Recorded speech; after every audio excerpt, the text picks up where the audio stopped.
Next topic is stability of metal complexes. The stability of metal complexes can be interpreted in two different ways. So two different ways வச்சு so நம்ம வந்து stability of the metal coordination complex வந்து சொல்றோம்.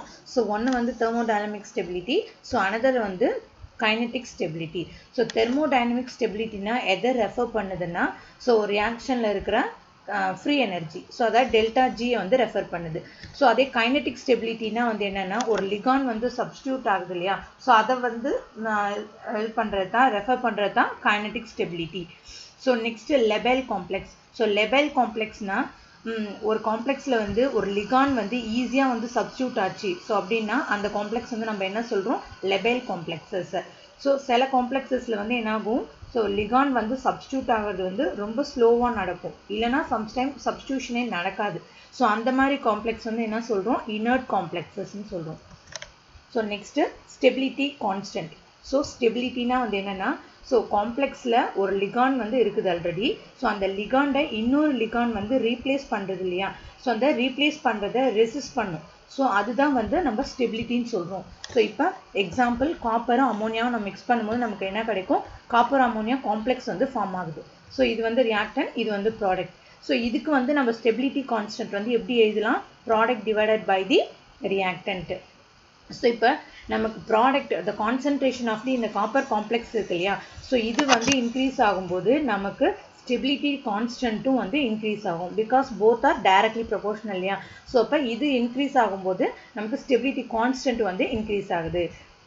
so இது வந்து formation னு சொல்லுவோம். so dissociation னா வந்து என்ன, so extent of dissociation depends on the strength of the metal ligand bond. so ஒரு காம்பவுண்ட் வந்து dissociate ஆகுதுன்னா so அது எதை பொறுத்து இருக்குன்னா, அதில் ஒரு காம்ப்ளெக்ஸ் வந்து dissociate ஆகும்போது ஒரு மெட்டலுக்கும் லிகாண்டுக்கும் இடையில பாண்ட் வந்து ஸ்ட்ராங்கராக இருந்துச்சு அப்படின்னா so நமக்கு வந்து என்னாகும், dissociation வந்து ரொம்ப லெஸ்ஸாக இருக்கும்.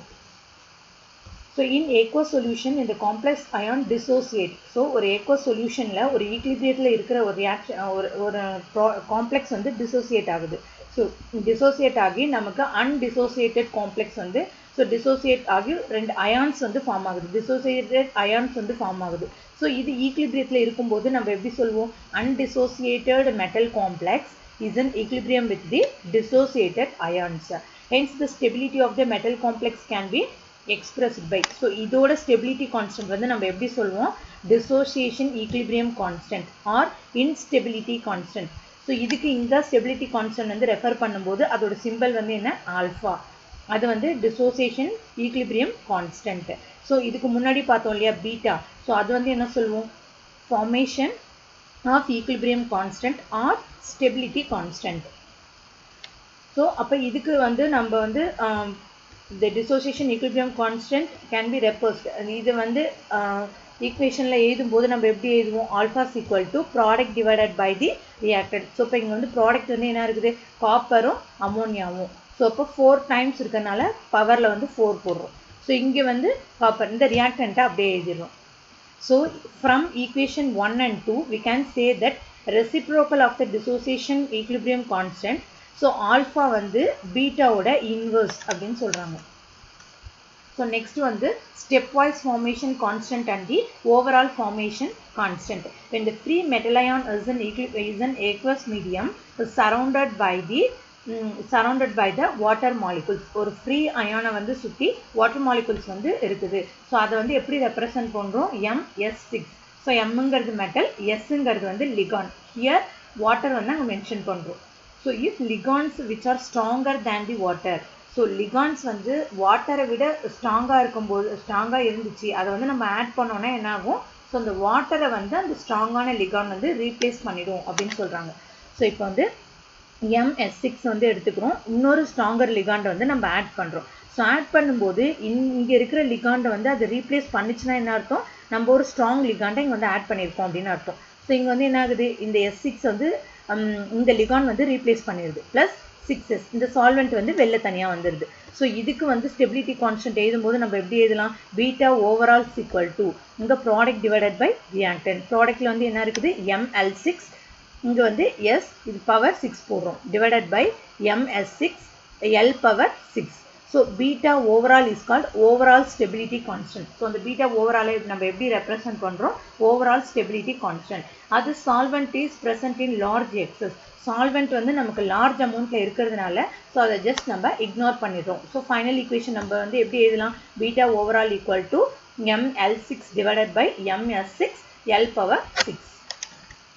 So next வந்து இது வந்து overall பார்த்தோம். So இது வந்து என்ன பண்றோம்? ஒவ்வொரு லிகாண்டையும் ஒவ்வொரு step wise நம்ம வந்து add பண்ண போறோம்.